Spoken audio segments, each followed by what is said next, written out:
திருச்சிற்றம்பலம். தென்னாடுடைய சிவனை போற்றி, இந்நாட்டவருக்கும் இறைவா போற்றி. உலகெங்கும் வாழும் நெக்ஸ்ட் ஜென் அஸ்ட்ரோ சேனல் நேயர்கள் அனைவருக்கும் அன்பான வணக்கங்கள். ஆனி மாத பலன்கள் பத்தி நம்ம இந்த மாசம் பார்க்க போறோம். முதல்ல என்னென்ன கிரகங்கள் மாறுறாங்க அப்படிங்கிறத பார்க்கலாம். செவ்வாய் பகவான் 6ஆம் தேதி மேஷ வீட்டுல இருந்து ரிஷப வீட்டுக்கு பயிற்சியாக போகிறார். புதன் பகவான் தன்னுடைய சொந்த வீட்டிலே இருந்தாலும் மிதுன வீட்டில் இருந்தாலும் வக்ரகதி அடைய போகிறார் சூரியனோடு சேர்ந்து. அதே போல குரு பகவான் அப்படின்னு சொல்லக்கூடியவர் உச்சத்தில் இருக்கிறார். அடுத்தது அங்க சுக்கிரன் இருக்கிறார். 20ஆம் தேதி சுக்கிரன் வந்து சிம்மத்தில் இருக்கக்கூடிய கேதுவோட இணைய போகிறார். உங்க ஜாதகத்துல சுக்கிரன் கேது சேர்க்கை இருக்கான்னு பாருங்க.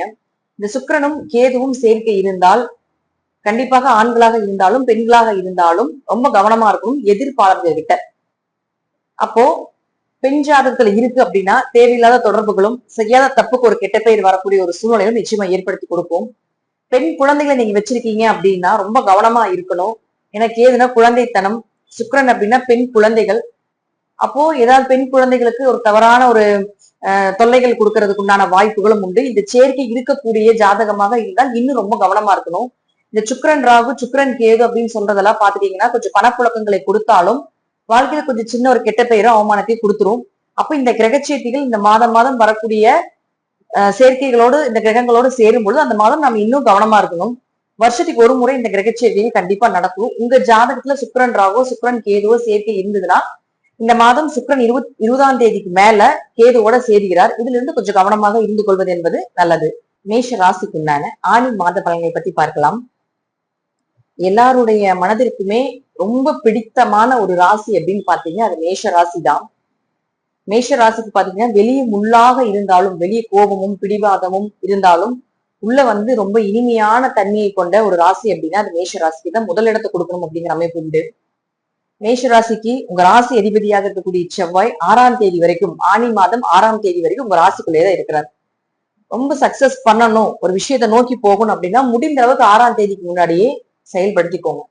அடுத்தது பாத்துட்டீங்கன்னா 6ஆம் தேதிக்கு மேல 1 மற்றும் 8ஆம் அதிபதியாக இருக்கக்கூடிய செவ்வாய் 2ஆம் வீட்டுக்கு ரிஷப வீட்டுக்கு வருகிறார். இது மிகப்பெரிய யோகங்க. எப்பவுமே ராசி அதிபதி ராசிக்குள்ள இருக்கிறது அப்படிங்கிறது நம்மளை உயர்த்தும், நம்மளுடைய செயல்களை மாற்றும், நம்ம எப்படி இருக்கிறோம், நம்மளுடைய கேரக்டர் எப்படி இருக்கு, நம்ம என்ன எதை நோக்கி போறோம், இப்படி எல்லாம் சொல்லும்.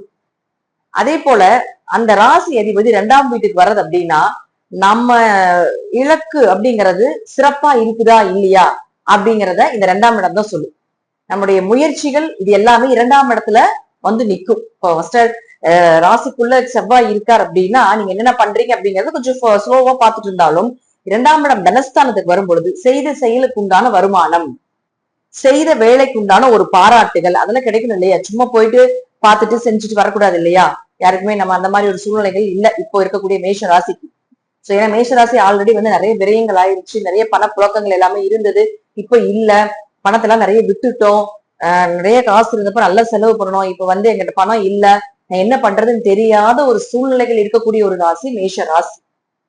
நான் என்ன பண்றது அப்படிங்கிறது தெரியல அப்படின்னு ஒரு குழப்பத்தோட இருப்பீங்க. இப்போ மேஷ ராசியாக இருந்தாலும் சரி, மேஷத்தில் கிரகங்கள் எந்த கிரகங்கள் இருக்குதோ அந்த கிரகமாக இருந்தாலும் சரி.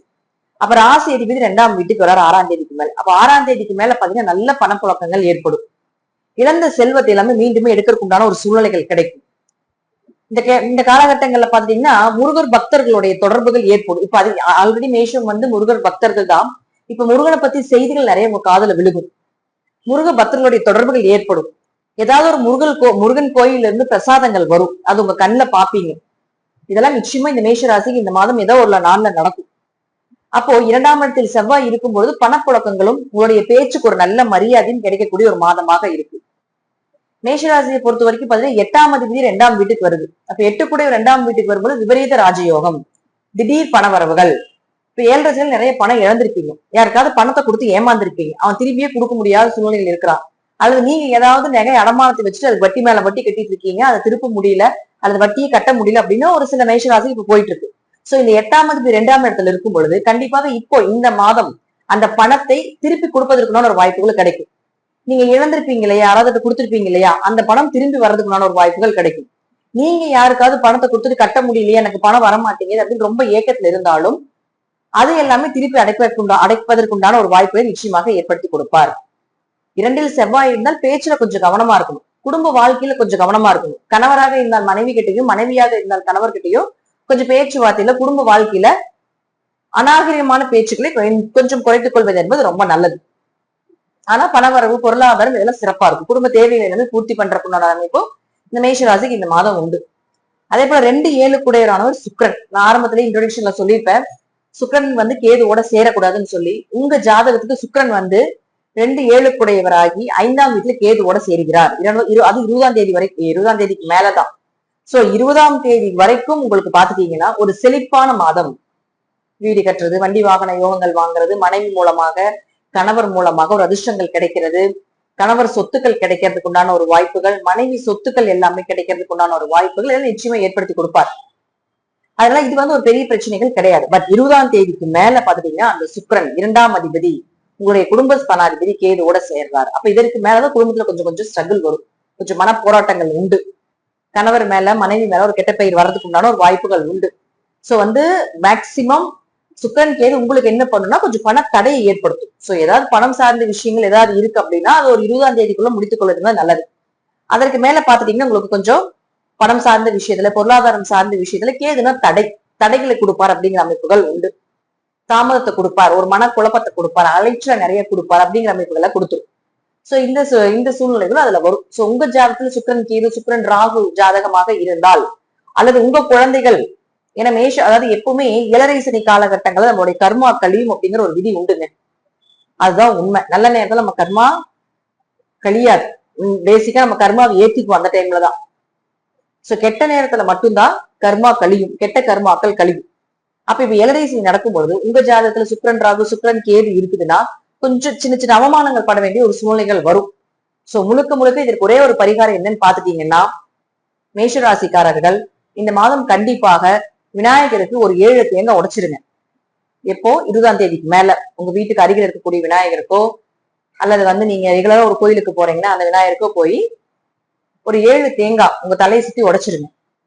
அதே போல பெண்களாக இருந்தால் ஆண்களிடமும், ஆண்களாக இருந்தாலும் பெண்களிடமும் கொஞ்சம் பேச்சுவார்த்தையில ரொம்ப கவனமா இருந்துக்கணும். விநாயகருக்கு ஒரு அருகம்புல் மாலையோ அல்லது வெட்டிவேர் மாலை வாங்கி போட்டீங்கனாலும் உங்களுக்கு வரக்கூடிய அந்த தேவையில்லாத கெட்ட பெயர் விலகிறதுக்கு உண்டான ஒரு வாய்ப்புகள் உண்டு. சோ இந்த 3 பரிகாரத்துல ஏதாவது ஒரு பரிகாரமாவது கண்டிப்பா பண்ணிருங்க. முடிந்த அளவுக்கு வெள்ளிக்கிழமை செய்வது என்பது ரொம்ப நல்லது. வெள்ளிக்கிழமை இமகண்ட நேரத்துல மேஷ ராசிக்காரர்கள் இந்த கிரக சேர்க்கையால வரக்கூடிய பாதிப்புகள்ல இருந்து விலகிறதுக்கு விநாயகருக்கு ஒரு 7 தேங்காய் உடைக்கலாம், அல்லது ஒரு 7 தேங்காய அவருடைய பாதத்துல வச்சுட்டு வரலாம். 7 தேங்காய் உடைச்சு அவருடைய பாதத்துல வச்சுட்டு சாமி கும்பிட்டு வரலாம். அல்லது அருகம்புல் மாலையோ அல்லது வெட்டிவேர் மாலையோ விநாயகருக்கு சாற்றி வெள்ளிக்கிழமை யமகண்ட நேரத்தில் வழிபாடு செய்வது என்பது, அதுவும் குறிப்பிட்டு உங்க ஜாதகத்துல இந்த சுக்கிரன் கேது, சுக்கிரன் ராகு சேர்க்கை இருக்கிறவங்க ரொம்ப கண்டிப்பா செய்தே ஆக வேண்டும் அப்படிங்கிற அமைப்புகளும் உண்டு. சோ இதெல்லாம் வந்து கொஞ்சம் உங்களுக்கு ஒரு நிவர்த்தி பரிகாரமாக இருக்கும். அதே போல உங்க ஜாதகத்துக்கு உண்டான ஹீரோவாக இருக்கக்கூடிய முருகனை அதிகமாக வழிபாடு செய்ய செய்ய செய்ய உங்களுக்கு இதனுடைய தாக்கங்கள் எல்லாமே குறையிற காரணமாயிடும். அடுத்தது புதனை பொறுத்த வரைக்கும் 3 மற்றும் 6ஆம் அதிபதி அதே இடத்துலதான் இருக்கார், 5ஆம் அதிபதியாக இருக்கக்கூடியவரோட. அப்ப என்ன ஆகும் அப்படின்னு பாத்துட்டீங்கன்னா, இந்த புதன் வக்ரகதியை அடைய போகிறார். உங்க ஜாதகத்துல புதன் வக்ரமா இருக்காரான்னு பாருங்க. புதன் வக்ரமாக இருந்தால் கண்டிப்பாக உங்களுக்கு ஒரு பணவரவோ, ஒரு கடன் அடைக்கிறதுக்குண்டான வாய்ப்புகள் கிடைக்கும். கடன் சார்ந்த விஷயங்கள் விலகும், நோய் சார்ந்த விஷயங்கள் விலகும், கம்யூனிகேட்டிங் நிறைய பேர் தொடர்பு ஏற்படும், அந்நிய நபர்களுடைய தொடர்புகள் ஏற்படும். இதெல்லாமே நடக்க போகுது இந்த மாசம். உங்களுடைய முயற்சிகள் எல்லாமே கைகூடி வரப்போகுது. ஒருவேளை உங்க ஜாதகத்துல புதன் வக்ரகதி இல்லை அப்படின்னா கொஞ்சம் பழக்க வழக்கங்களை கவனமா இருந்துக்கணும். தேவையில்லாத நபர்களோட பேசக்கூடாது. கம்யூனிகேஷன் ரொம்ப அதிகமா போகுது, நிறைய பேர் தொடர்புகள் வருது அப்படின்னா கொஞ்சம் அவங்க என்ன பண்றாங்க ஏது பண்றாங்கன்னு கொஞ்சம் நம்ம கிட்ட ஏன் அவங்க வர்றாங்க, நம்ம கிட்ட விஷயம் இல்லாம வரமாட்டாங்களே. ஏன்னா மேஷம் இயற்கையாவே மகாலட்சுமி கடாட்சம் கொண்ட ராசி. மேஷத்தோட ஜெயிச்சவங்க, மேஷம் ஜெயிக்குதோ இல்லையோ, மேஷத்தோட ஜெயிச்சவங்க, அதாவது அவங்களோட சேர்ந்தவங்க ஜெயிச்சிருவாங்க. அப்படிப்பட்ட ஒரு லக்கியான ராசி எதுனா அது மேஷ ராசி தான். சோ அவர்களுக்கு எல்லாமே பாத்துட்டீங்கன்னா, இப்ப உங்களுக்கு புதன் வக்ரகதி இல்லாம இருந்ததுன்னா கொஞ்சம் பொறுமையா இருக்கணும். சகோதரர்கள் கிட்ட சண்டை சச்சரவுகள், பிரச்சனைகள், கொஞ்சம் வாக்குவாதங்கள் வர்றது, கொஞ்சம் மனஸ்தாபங்கள் ஏற்படும், இதெல்லாம் இருக்கும். சோ அதுலயே கொஞ்சம் கவனமா இருந்துக்கோங்க மேஷ ராசிக்காரங்க. அடுத்தது 5ஆம் அதிபதியாக இருக்கக்கூடிய சூரியன், அவர் உங்களுக்கு 3ஆம் வீட்டுல இருக்கார். 5 குடையவர் 3க்கு வரார் அப்படின்னாலே குழந்தைகள் மூலமாக அதிர்ஷ்டங்களும், குழந்தைகள் மூலமாக லாபங்களும், குழந்தைகள் மூலமாக ஒரு சந்தோஷங்களும் கிடைக்கக்கூடிய ஒரு மாதம். ஆனாலும் 5ல் கேது இருக்கிறார். சோ அந்த இடத்துல சுக்கிரன் 20ஆம் தேதிக்கு மேல வரும்போது கேதுக்கு வீடு கொடுத்த சுக்கிரன் கொஞ்சம் மறைகிறார் அப்படிங்கறது எடுக்கும் பொழுது கொஞ்சம் குழந்தைகள் விஷயத்துல கவனமா இருந்துக்கோங்க. அவங்களுடைய மருத்துவ செலவுகளில் கொஞ்சம் கவனமா இருந்துக்கோங்க. அவங்க என்ன பண்றாங்க, எங்க போறாங்க, எங்க வர்றாங்க. ஏன்னா சூரியன் சேர்ந்து இருக்கக்கூடிய கிரகம் எதில் பாத்தீங்கன்னா புதன். புதன் தான் இந்த செல்போன், புதன் தான் தொலை தொடர்புகள், புதன் தான் பழக்க வழக்கங்கள். இப்ப மேஷராசிக்காரர்கள் குடும்பத்துல ரொம்ப முக்கியமா எந்த ராசியா இருந்தாலும் சரி, மேஷராசிக்கு இது ரொம்ப பொருத்தமான ஒரு கிரக சேர்க்கை. உங்க குழந்தைகளுக்கு குரு சுக்கிரன் கேது சுக்கிரன் ராகு இருக்குன்னா கண்டிப்பா இந்த மாதம் 20ஆம் தேதிக்கு மேல அவங்க மொபைலை செக் பண்ணுங்க. அவங்க மொபைல் அடிக்கடி எடுக்காம பாத்துக்கோங்க. அவங்க என்ன பண்றாங்க, எங்க போறாங்க, எங்க வராங்க அப்படிங்கறத கொஞ்சம் வாட்ச் பண்ணிக்கோங்க. உங்களுக்கு இது இருந்தாலும் நீங்களும் கொஞ்சம் கவனமா இருந்துக்கோங்க. சோ இந்த பரிகாரத்தை செய்யும் பொழுது ஏதாவது தவறுகள் நடந்துகிட்டு இருக்கு அப்படின்னா அது உங்களுக்கு தெரிய வரும். அல்லது அந்த தவறுகள் வர்றதுக்கு முன்னாடியே ஃபர்ஸ்ட் எய்ட் மாதிரி அதை காப்பாற்றிக் கொள்ளக்கூடிய ஒரு சூழ்நிலையும் உங்களுக்கு இந்த விநாயகர் கொடுப்பார் அப்படிங்கிற அமைப்புகளும் உண்டு.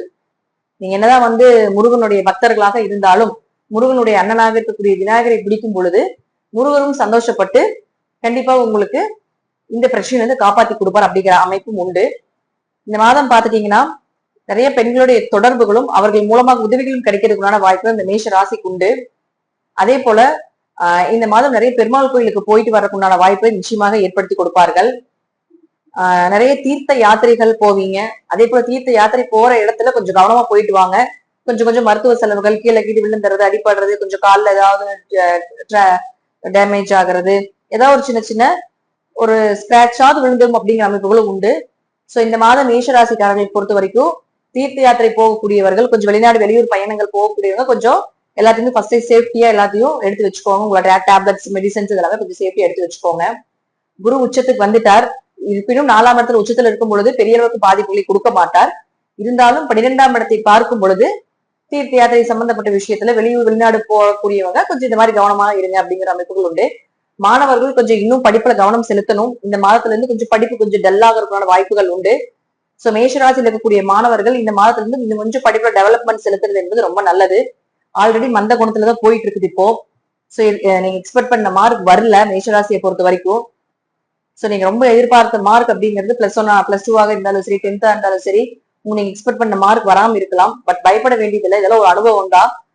கொஞ்சம் அடுத்த காலகட்டங்கள் வரும்பொழுது இது கொஞ்சம் முயற்சிகளை அதிகப்படுத்திக்கோங்க அப்படிங்கிறதுக்கு உங்களுக்கு முன்கூட்டியே சனி பகவான் சொல்லக்கூடிய ஒரு சின்ன மெசேஜா நீங்க எடுத்துக்கோங்க.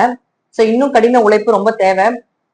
மேஷராசியில் இருக்கக்கூடிய பெண்கள் கொஞ்சம் வீட்டுல கணவர் உறவுகள் கிட்ட கொஞ்சம் கவனமா இருந்துக்கோங்க. ஆண்களும் அதே போலதான் மனைவி கிட்டையும் மனைவி உறவுகளை கிட்ட சின்ன சின்ன மனஸ்தாபங்கள் ஏற்படுறதுக்கு இந்த மாதங்கள் வாய்ப்புகள் உண்டு. சோ கொஞ்சம் கவனமாக இருந்து பார்த்துக் கொள்வது என்பது ரொம்ப சிறப்பு. அடிக்கடி திருவண்ணாமலை போயிட்டு வரதுக்கான ஒரு சூழ்நிலைகள் இந்த மாதம் மேஷராசிக்கு ஏற்படும். அல்லது அண்ணாமலையாரனுடைய ஏதாவது ஒரு ருத்ராட்சமோ திருநீரோ ஏதாவது ஒண்ணு கிடைக்கிறதுக்குண்டான வாய்ப்புகள் உண்டு. அல்லது அவருடைய பேச்சையாவது காதலை கேட்கறதுக்குண்டான வாய்ப்புகள் நிச்சயமா ஏற்படுத்தி கொடுப்பார். வேலையில் இருக்கக்கூடிய மேஷராசி அன்பர்களாக இருந்தால் தைரியமாக இருக்கலாம். பெரிய அளவுக்கு பிரச்சனைகள் ஒண்ணும் வராது. பட் இருப்பினும் உங்களுக்கு இந்த கிரகச்சேர்க்கை இருக்குன்னா பழகக்கூடிய நபர்கள் கிட்ட கொஞ்சம் கவனமாக பழகிக் கொள்வது என்பது ரொம்ப நல்லது. மேஷராசிக்கு இந்த மாதம் 100க்கு ஒரு 70% யோகத்தை கொடுக்கக்கூடிய ஒரு மாதம். பணவரவு பொருளாதாரமா சூப்பரா இருக்க போகுது. நம்பிக்கையாக இருக்கலாம். அதே போல பழக்க வழக்கங்களையும் கொஞ்சம் கவனமாக இருந்து கொள்வது என்பது ரொம்ப சிறப்பான அமைப்பு அப்படிங்கிறது இந்த மாதம் மேஷராசிக்கு உண்டான ஒரு பலனாகும். மற்றபடி பாத்துட்டீங்கன்னா உங்க ஜாதகத்துல இருக்கக்கூடிய தசாபுத்திப்படி நான் சொல்லக்கூடிய கருத்துக்கள் சிறிது மாறுபடலாம். நன்றி. மீண்டும் ஒரு நல்ல பதிவில் சந்திக்கலாம். திருச்சிற்றம்பலம், தில்லையம்பலம், ஸ்ரீ நரசிம்மர் திருவடிகளில் சரணம்.